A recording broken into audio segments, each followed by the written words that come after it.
The House on Willow Creek.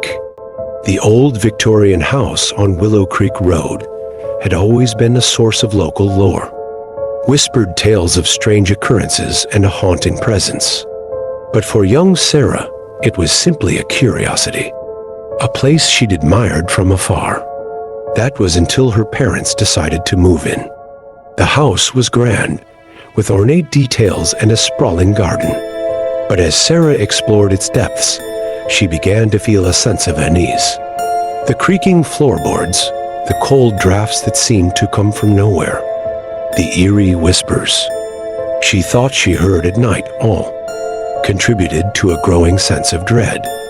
One evening, as Sarah was reading in her room, she heard a faint scratching noise coming from the attic. Curiosity overcame her fear, and she climbed the narrow, winding staircase. The attic was dusty and filled with forgotten treasures, but it was also strangely cold. She shivered as she approached a closed door at the far end of the room. Mustering her courage, Sarah pushed the door open. A wave of icy air rushed out, and she gasped at the sight before her. The attic was filled with countless dolls, their vacant eyes staring back at her. Some were old and worn, while others were eerily lifelike. A chill ran down Sarah's spine as she realized the dolls were moving, their limbs twitching and their heads turning. Panic surged through Sarah as she tried to escape, but the door slammed shut behind her. The dolls advanced, their movements becoming more fluid and purposeful. Sarah screamed as they surrounded her, their cold, dead eyes filled with a malicious intent. Just as it seemed all hope was lost, a blinding light filled the attic. The dolls froze in place, their movements halting. A figure emerged from the shadows, a tall, imposing man with piercing blue eyes. He spoke in a deep, commanding voice, "Leave this place, child. It is not for you." Sarah didn't question his authority. She turned and fled the attic, her heart pounding in her chest. As she raced down the stairs, she heard the faint sound of the dolls' laughter echoing through the house. From that day forward, Sarah was determined to leave Willow Creek. She knew the house held a dark secret, one that she was never meant to uncover. And though she would never forget the terrifying night in the attic, she was grateful to have escaped the clutches of the dolls and the mysterious figure who protected her. But as Sarah and her family prepared to move, strange things began to happen. The dolls in the attic disappeared, leaving behind only a single porcelain doll that seemed to watch her from the shadows. Sarah felt as though the house was watching her, waiting for her to return.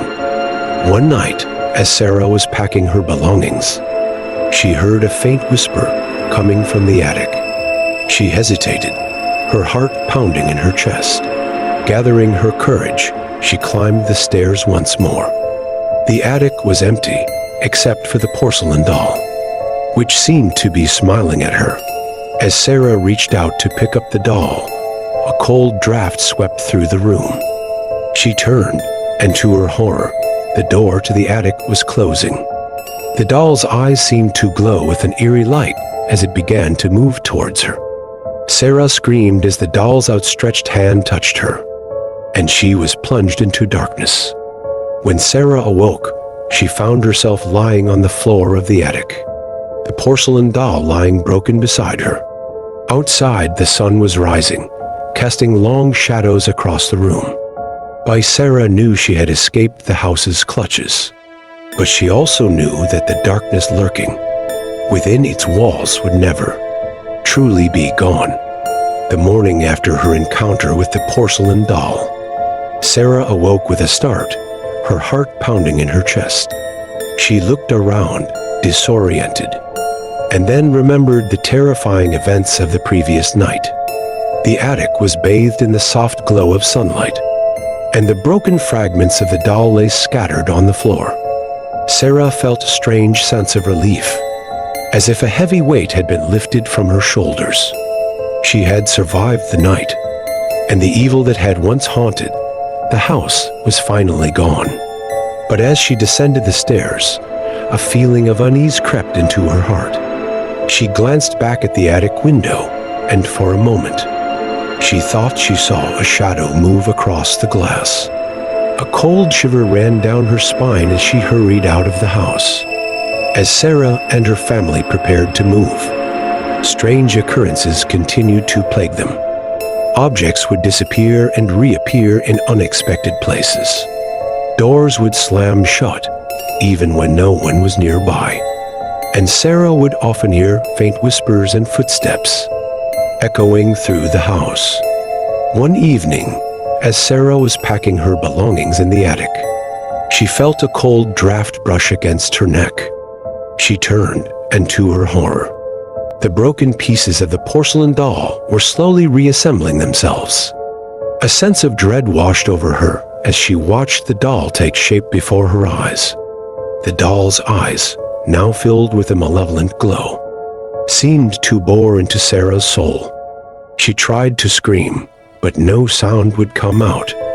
The doll advanced towards her, its outstretched hand reaching for her throat. Just as the doll was about to strike, a blinding light filled the attic. Sarah closed her eyes, shielding them from the intense brightness.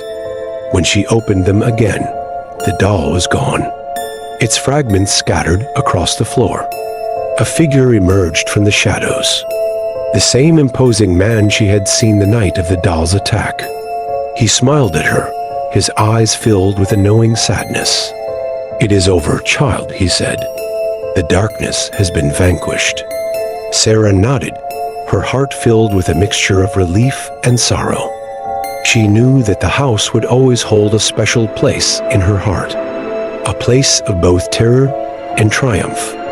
But as she stepped outside, she also knew that she was finally free from the evil that had haunted it for so long.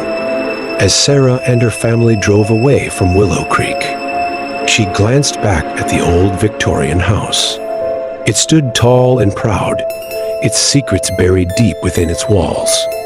She wondered if the house would ever be truly free from the darkness that had once consumed it, or if its haunting legacy would continue for generations to come.